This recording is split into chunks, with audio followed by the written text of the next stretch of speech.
Apakah kalian masih ingat Serda Ucok, anggota Kopassus yang membunuh 4 preman di lapas Cebongan demi balas dendam? Begini potret terbarunya sekarang. Halo guys, selamat datang kembali di channel kami. Pada tahun 2013, masyarakat Indonesia digemparkan oleh kasus yang melibatkan prajurit Kopassus bernama Serda Ucok Simbolon. Aksi balas dendam yang dilakukannya terhadap para preman di lapas Cebongan demi membalas kematian rekannya pernah sangat viral dan menjadi sorotan tajam publik. Kasus itu pun bahkan menimbulkan perdebatan luas di masyarakat, antara yang mengutuk tindakan main hakim sendiri, tapi banyak pula yang menganggap Serda Ucok adalah simbol loyalitas dan keberanian seorang prajurit sejati. Lantas, bagaimana sih sebenarnya peristiwa itu terjadi? Nah, berikut ini kami berikan kilas balik aksi balas dendam Serda Ucok yang sempat viral itu.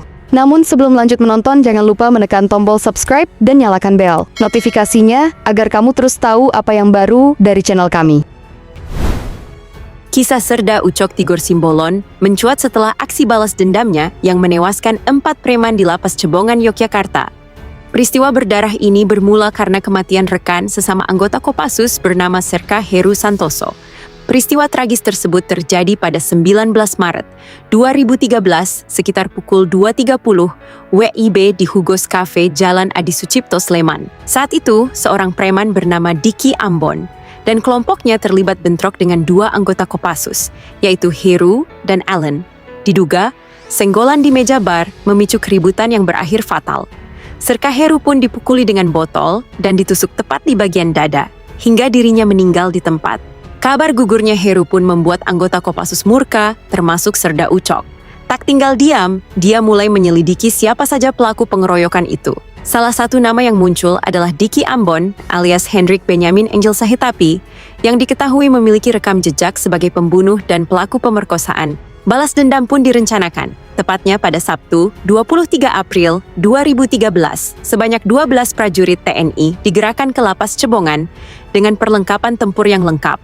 Mereka pun mengenakan penutup wajah dan rompi dan berhasil mengambil alih lapas hanya dalam hitungan menit. Setelah mengetahui posisi sel Diki Ambon, 2 anggota Serda Sugeng dan Koptu Kodik berjaga di luar, sementara Serda Ucok masuk ke dalam membawa senjata AK-47. Yang bukan kelompok Diki minggir, ujar Serda Ucok. Para tahanan pun langsung menyingkir, menyisakan 3 orang saja di sebelah kanan ruangan yang tampak ketakutan. Tanpa sepatah kata, Ucok melepaskan tembakan ke arah ketiganya, hingga mereka tewas di tempat. Senjatanya kemudian macet, dan Ucok keluar untuk menukar senjata dengan rekannya. "Di mana pelaku satunya lagi?" tanya Ucok setelah kembali. Para napi pun ketakutan lalu menyingkir, dan tersisa 1 tahanan bernama Ade, yang sudah gemetaran di dekat kamar mandi.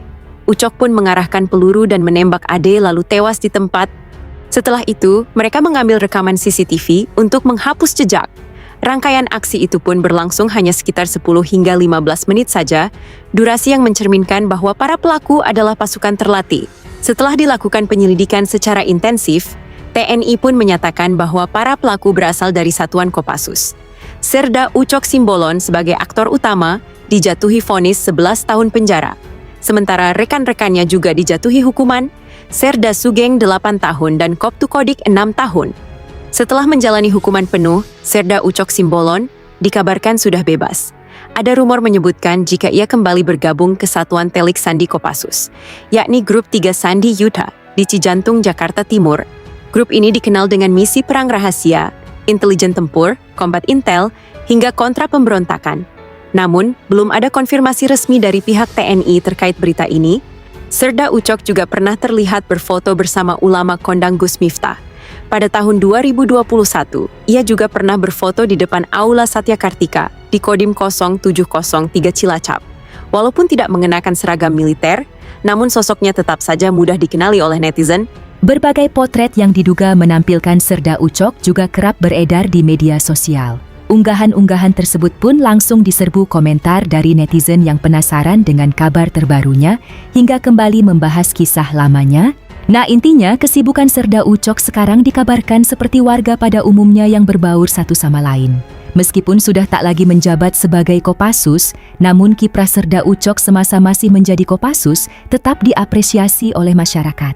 Bahkan ketika potret dirinya bertebaran di media sosial, bukannya dibenci tetapi malah dipuji oleh netizen dan dirindukan oleh warganet. Nah, bagaimana pendapat kalian? Apakah kalian merindukan Serda Ucok sekarang? Dan apakah kalian setuju jika Serda Ucok kembali diangkat menjadi Kopassus alih-alih dengan masalah hukum yang menjerat sebelumnya? Jika iya, silahkan tuliskan opini kalian di kolom komentar ya guys, sambil kalian like, share, dan subscribe. Terima kasih sudah menonton dan sampai jumpa di video berikutnya.